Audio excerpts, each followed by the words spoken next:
ਅੱਛਾ, ਅਵਾਮ ਦੇ ਵਿੱਚ ਦੋ ਗੱਲਾਂ ਬੜੀਆਂ ਮਸ਼ਹੂਰ ਨੇ। ਇੱਕ ਸਭ ਤੋਂ ਪਹਿਲੀ ਜਿਹੜੀ ਗੱਲ ਹੈ ਉਹ ਇਹ ਮਸ਼ਹੂਰ ਹੈ ਵੀ ਊਠ ਨੂੰ 3 ਜਗ੍ਹਾ ਤੋਂ ਜ਼ਿਬਾ ਕੀਤਾ ਜਾਂਦਾ।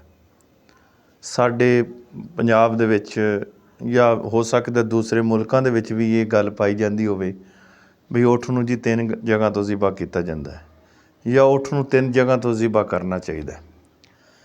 ਇਹ ਸਰਾਸਰ ਗਲਤ ਹੈ ਗੱਲ।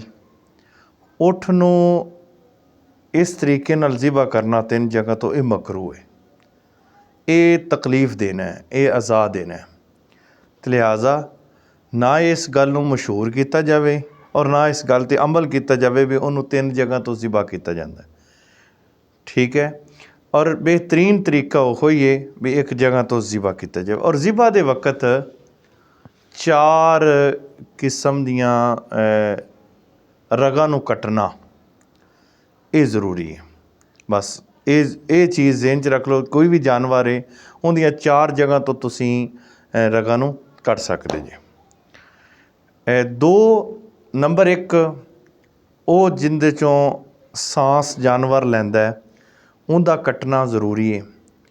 ਦੂਸਰਾ ਜਿਹਦੇ 'ਚੋਂ ਖਾਣਾ ਪੀਣਾ ਜਿਹਦੇ ਵਿੱਚੋਂ ਜਾਂਦਾ ਅੰਦਰ ਮਿਹਦੇ ਦੇ ਵਿੱਚ ਜਾਨਵਰ ਦੇ ਉਹਦਾ ਕੱਟਣਾ।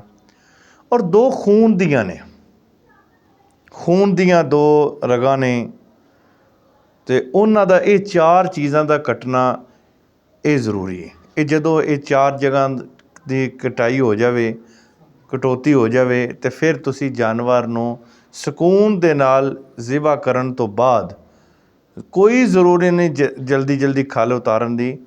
ਜਦੋਂ ਜ਼ਿਬਾ ਹੋ ਜਾਵੇ ਉਸ ਤੋਂ ਬਾਅਦ ਉਹਦੀ ਖੱਲ ਉਤਾਰੋ ਸਕੂਨ ਦੇ ਨਾਲ, ਔਰ ਤੜਪਦੇ ਹੋਏ ਜਾਨਵਰ ਦੀ ਤੁਸੀਂ ਖੱਲ ਨਹੀਂ ਉਤਾਰਨੀ।